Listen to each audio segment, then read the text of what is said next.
ജൻസി സമരം കണ്ടതാണ് രാജ്യം. വളരെ ശക്തമായ ആ സമരത്തിന് കേന്ദ്ര സർക്കാരിന് ഒടുവിൽ മുട്ടുമടക്കേണ്ടി വരികയും ചെയ്തു.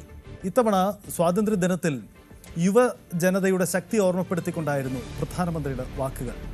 വന്ദേമാതരം പൂർണ്ണമായും ഈ ചടങ്ങിൽ ആലപിക്കുകയും ചെയ്തു എന്ന സവിശേഷതയും.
രാജ്യത്തിൻ്റെ യുവശക്തിയെ കേന്ദ്ര സർക്കാർ അവഗണിക്കുന്നു എന്ന ആക്ഷേപം കേട്ടിട്ടുണ്ട്. അതുകൊണ്ട് തന്നെ ഇന്നത്തെ ഈ ചടങ്ങിന് ശേഷം പ്രധാനമന്ത്രി അവിടെ എത്തിയ യുവജനങ്ങളുമായും ജൻസി തലമുറയുമായുള്ള ആശയവിനിമയത്തിനും സമയം കണ്ടെത്തുക എന്ന പ്രത്യേകതയും.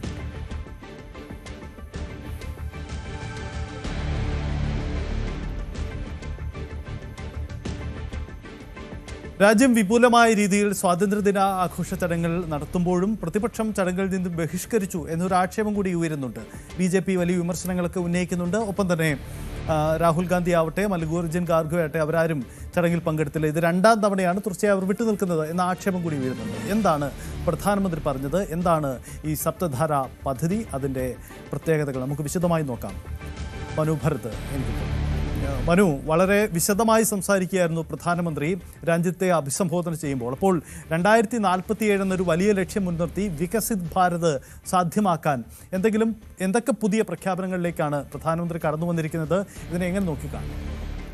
സജിത്ത്, നമ്മളിവിടെ ഒരു കാര്യം ആദ്യം വ്യക്തമാക്കേണ്ടത്, കഴിഞ്ഞ തെരഞ്ഞെടുപ്പിന് മുൻപ് തന്നെ ചെങ്കോട്ടയിൽ വെച്ചാണ് പ്രധാനമന്ത്രി പറയുന്നത് താൻ വീണ്ടും ഇവിടെ കൊടി ഉയർത്താൻ വരും എന്ന്. അങ്ങനെയുള്ള ഒരു പ്രഖ്യാപനത്തിൻ്റെ ഒരു തുടർച്ചയായിരുന്നു കഴിഞ്ഞ തവണ നമ്മൾ ചെങ്കോട്ട പ്രസംഗത്തിൽ കണ്ടത്. അതിൻ്റെ അടുത്ത ഒരു തുടർച്ച എന്ന തലത്തിലുള്ള ഒരു പ്രതികരണമാണ് പ്രധാനമന്ത്രിയുടെ ഭാഗത്തുനിന്ന് ഇന്ന് ചെങ്കോട്ടയിൽ കാണാൻ കഴിഞ്ഞത്. എല്ലാ വിഭാഗങ്ങളെയും സ്പർശിക്കുന്ന ഒരു സർവ്വതല സ്പർശിയായ ഒരു പ്രസംഗ രീതിയാണ് പ്രധാനമന്ത്രി ഇന്ന് അവലംബിച്ചത്. അത് യുവാക്കളുടെ പ്രാധാന്യത്തെ വലിയ തോതിൽ എടുത്തു പറഞ്ഞു. കർഷകരെക്കുറിച്ച് പറഞ്ഞു, നിക്ഷേപത്തെക്കുറിച്ച് പറയുന്നു, വ്യവസായത്തെക്കുറിച്ച് പറയുന്നു, അതുപോലെ തന്നെ രാജ്യത്തിൻ്റെ ഊർജ്ജ സംരക്ഷണത്തെക്കുറിച്ച് പറയുന്നു, മറ്റ് നൂതന വികസന മേഖലകളെക്കുറിച്ച് പ്രതിപാദിക്കുന്നു, ശാസ്ത്ര സാങ്കേതിക മേഖലകളെക്കുറിച്ച് അങ്ങനെ ഒരു സർവ്വതല സ്പർശിയായ ഒരു പ്രസംഗമാണ് പ്രധാനമന്ത്രിയുടെ ഭാഗത്തു നിന്ന് ഉണ്ടായത്. അത് കഴിഞ്ഞ ചെങ്കോട്ട പ്രസംഗങ്ങളുടെ ഒരു തുടർച്ച എന്ന തരത്തിൽ തന്നെ നമുക്കതിനെ വായിച്ചെടുക്കാനും കഴിയും. ഇതിൽ പ്രധാനമന്ത്രി ചിലയിടങ്ങളിൽ രാഷ്ട്രീയം പറയാതെ പറയുന്നുണ്ട്. അതിൽ ഏറ്റവും സുപ്രധാനം ആയത് ഈ നക്സലിസത്തെ തങ്ങൾക്ക് അമർച്ച ചെയ്യാൻ കഴിഞ്ഞു എന്ന് പറയുമ്പോഴും പ്രധാനമന്ത്രി അതിലൂടെ ചില സൂചനകൾ നൽകുന്നുണ്ട്. ദിമാഗി നക്സലിസം, അതായത് ബുദ്ധിയിൽ ഇത്തരം ആശയങ്ങൾ ഉള്ള ആളുകൾ ഇപ്പോഴും നക്സലിസത്തെ പൂർണ്ണമായി തകർക്കാൻ കഴിഞ്ഞു, അവസാനിപ്പിക്കാൻ കഴിഞ്ഞു. പക്ഷേ ഈ മനസ്സിൽ അല്ലെങ്കിൽ ബുദ്ധിയിൽ ഇത്തരം ചിന്തകളിൽ ഇത്തരം ആശയങ്ങളുള്ള ആളുകൾ ഉണ്ട് എന്ന ഒരു സൂചന പ്രധാനമന്ത്രി നൽകുന്നു. അത് രാജ്യത്തെ അസ്ഥിരപ്പെടുത്താനുള്ളതാണ് എന്ന ഒരു ഓർമ്മപ്പെടുത്തൽ അദ്ദേഹം നടത്തുകയും ചെയ്യുന്നു. അതുകൊണ്ട് തന്നെ എല്ലാവരും ഒന്നിച്ചു നിന്നുകൊണ്ട് രാജ്യത്തെ മുന്നോട്ട് നയിക്കുന്ന ഒരു നടപടിയിലേക്ക് വേണം കാര്യങ്ങൾ എന്നതാണ് അദ്ദേഹം വിരൽ ചൂണ്ടുന്നത്. ഈ യുവാക്കളുടെ കാര്യത്തിൽ പ്രത്യേകിച്ച് ഇപ്പോൾ ഒരു ജൻസി പ്രക്ഷോഭമൊക്കെ കഴിഞ്ഞ ഒരു സാഹചര്യത്തിൽ യുവാക്കൾക്ക് വലിയ പ്രാധാന്യം കൊടുക്കുന്നു. യുവാക്കളിലാണ് രാജ്യത്തിന് ഇനി പ്രതീക്ഷയെന്നും അത് ആണ് രാജ്യം ഇനി ഉറ്റുനോക്കുന്നതും എന്ന തരത്തിലൊക്കെയുള്ള പ്രതികരണങ്ങൾ പ്രധാനമന്ത്രി നേരത്തെ നടത്തിയിരുന്നു. ഇപ്പോൾ അതിൻ്റെ കുറച്ചുകൂടി വിപുലമായ ഒരു പ്രതികരണം അദ്ദേഹം നടത്തുന്നു. സെൻസസ് പോലുള്ള കാര്യങ്ങളിൽ യുവാക്കൾ നല്ല രീതിയിൽ അതുമായി സഹകരിക്കണം, പ്രവർത്തിക്കണം, അവരിലാണ് പ്രതീക്ഷ എന്ന് അദ്ദേഹം പറയുന്നു. ഒപ്പം ഈ ശാസ്ത്ര സാങ്കേതിക മേഖല മുതൽ കായിക രംഗം വരെയുള്ള വിഷയങ്ങൾ പ്രധാനമന്ത്രി പ്രതിപാദിക്കുന്നു. 2036 ഒരു ഒളിമ്പിക്സ് നടക്കാൻ പോകുന്നു. അത് ഇന്ത്യയിൽ നടന്നാലും ഇല്ലെങ്കിലും അത് വളരെ ശക്തമായ ഒരു ഇന്ത്യൻ പ്രകടനത്തിൻ്റെ വേദിയാകും എന്ന് പ്രധാനമന്ത്രി സൂചനകൾ നൽകുന്നു. മാത്രവുമല്ല, രാജ്യത്തിൻ്റെ വികസനത്തെക്കുറിച്ചുള്ള പ്രധാനമന്ത്രിയുടെ കാഴ്ചപ്പാടുകൾ കൂടി ഈ പ്രസംഗത്തിൽ നമുക്ക് വായിച്ചെടുക്കാൻ കഴിയും. സപ്തധാര എന്ന 7 സുപ്രധാന മേഖലകളെ സംബന്ധിച്ച് ഉള്ള പ്രതിപാദം ഇവിടെ നമുക്ക് കാണാൻ കഴിയും.